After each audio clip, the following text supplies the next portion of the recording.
So Johan, a question is, if gardens are communal property or a wall is erected, can I assume that this is my garden, my exclusive use, or is it, like you said, privacy, just the developer built a wall there for privacy? So what happens if that wall falls over in 10 years' time? Who's responsible for this thing? Well, like I said, it's easily ascertainable. You can find out whether it is exclusively reserved for your right. You will then typically have a transfer or a deed of transfer for the unit itself by means of a deed of transfer. And then you will have a notarial cession of exclusive use areas, which might include a undercover parking and might include a garden in the form of G1. If that's not the case, it practically means that that specific wall around your garden, or not your garden, the garden, is not exclusively reserved to your right. The wall was for practical purposes, purely just there for privacy. And to answer you, if that wall falls over, it remains the body corporate's responsibility because it's on common property. It's not physically allocated to me. It doesn't form part of my unit. So it remains a structure which belongs to the body corporate because it's on body corporate land. So ultimately, the body corporate would be responsible to re-erect that wall and to maintain and to fix it because it's common property. That is always the case, or sometimes the case. We've got a complex here that is not the case, where it was stated that this was merely for privacy.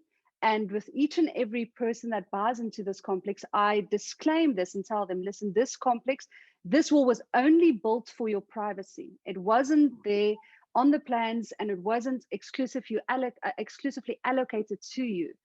And if there's something happening to that wall, that is your responsibility, because that is what the complex stated and have decided. So you have to make sure about this as well.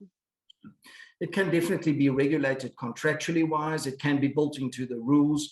I mean, especially where a lot of owners use the communal garden areas which have been fenced off or basically privatized by means of a wall.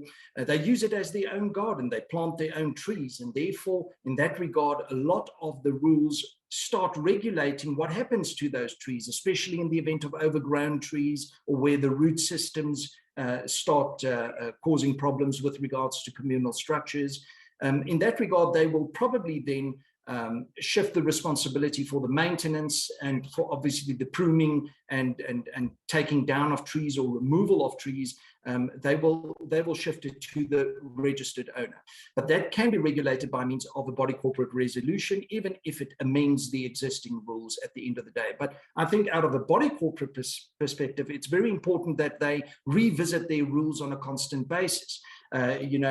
20 years ago, when the sectional title scheme was opened, they had very small shrubs and trees, and now they've got enormous trees that have root problems and even have an impact on the piping, etc., of the complex. So you would need to adopt your new rules to take those specific measures into account.